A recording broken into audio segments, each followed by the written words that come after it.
আজি অসম বিধানসভাত আমাৰ এডজৰ্ণমেণ্ট মোশ্যন আছিলে আৰু আমাৰ মোশ্যনটো আছিলে যোৱা 2 মাহত আমি দেখা পাইছোঁ অসমৰ বিভিন্ন প্ৰান্তৰ পৰা প্ৰায় শতাধিক লোকক বাংলাদেশী সজাই ডিটেনশ্যন কেম্পত বন্দী কৰিছে। এই যোৱা মাহত বৰপেটা জিলাৰ পৰা একেদিনাই 28 জন লোকক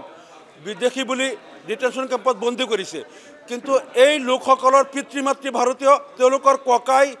ভায়েক তেওঁলোক ভাৰতীয়, ভাই ভনী সকলো ভাৰতীয়, মাজৰ পৰা এটা পৰিয়ালক পৰিকল্পিতভাৱে বিদেশী সজাই নতুনকৈ ডিটেনশ্যন কেম্পত বন্দী কৰাৰ যিটো চৰকাৰৰ চক্ৰান্ত আৰম্ভ কৰিছে, আমি তাৰ বিৰুদ্ধে আজি এডজৰ্ণমেণ্ট মোশ্যন আনিছিলোঁ। কিন্তু আজি দেখিলোঁ সদনত এটা নতুন ষ্টাইল লৈছে বিজেপি চৰকাৰে যে আমি এডজৰ্ণমেণ্ট মোশ্যনটো উত্থাপন কৰাৰ পূৰ্বে বিজেপি দলৰ বিধায়কসকলে গৈ তেওঁলোকে এডজৰ্ণমেণ্ট বিচাৰি হাল্লা আৰম্ভ কৰি দিলে, যাতে আমাৰ এডজৰ্ণমেণ্ট মোশ্যনটো আমি তাত ভালকৈ উপস্থাপন কৰিব নোৱাৰোঁ। গতিকে এই যে ষড়যন্ত্ৰ, এই চক্ৰান্তটো হ'ল একমাত্ৰ আমাৰ বিৰোধীৰ যিটো বাক স্বাধীনতা আৰু আমি যিটো আমাৰ যিটো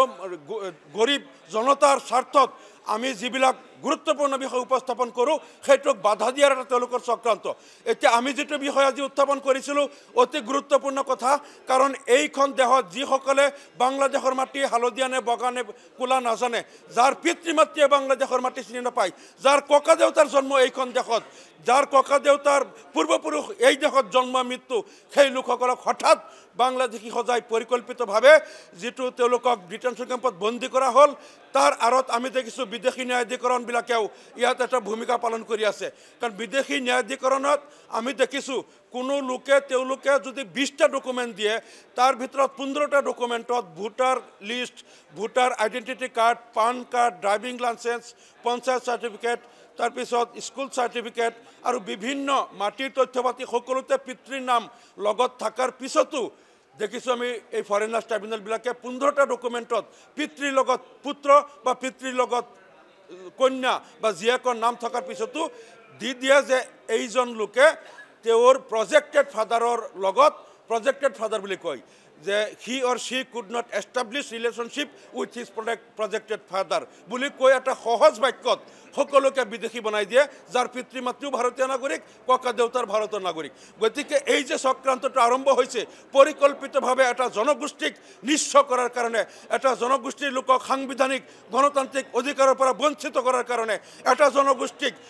এনেকৈ নিৰ্যাতন কৰি হাৰাশাস্তি কৰি অন্য কিছুমান উগ্ৰ সাম্প্ৰদায়িক শ্ৰেণীৰ ভোট আদায়ৰ কাৰণে যিটো চক্ৰান্ত আৰম্ভ হৈছে, বহু পৰিয়াল নিঃস্ব হৈ পৰিছে, এটা জনগোষ্ঠী ধ্বংস হৈ পৰিছে, তাৰ বিৰুদ্ধে আমি আজি সদনত যিটো এডজৰ্ণমেণ্ট মোশ্যন আনিছিলোঁ, আমি ফৰেনাৰ্ছ ট্ৰাইব্যুনেলবিলাক সংস্কাৰ কৰিব লাগে, এনেধৰণৰ মতলবী সিদ্ধান্তবিলাক পৰিহাৰ কৰিব লাগে আৰু যধে মধে মানুহৰ নামত ডিৰ চিহ্ন লগোৱা আৰু যধে মধে মানুহক ডিটেনশ্যন কেম্পত বন্দী কৰা এইবিলাক বন্ধ কৰিব লাগে। সেইটো আমাৰ দাবী থাকিব। আজি যদিও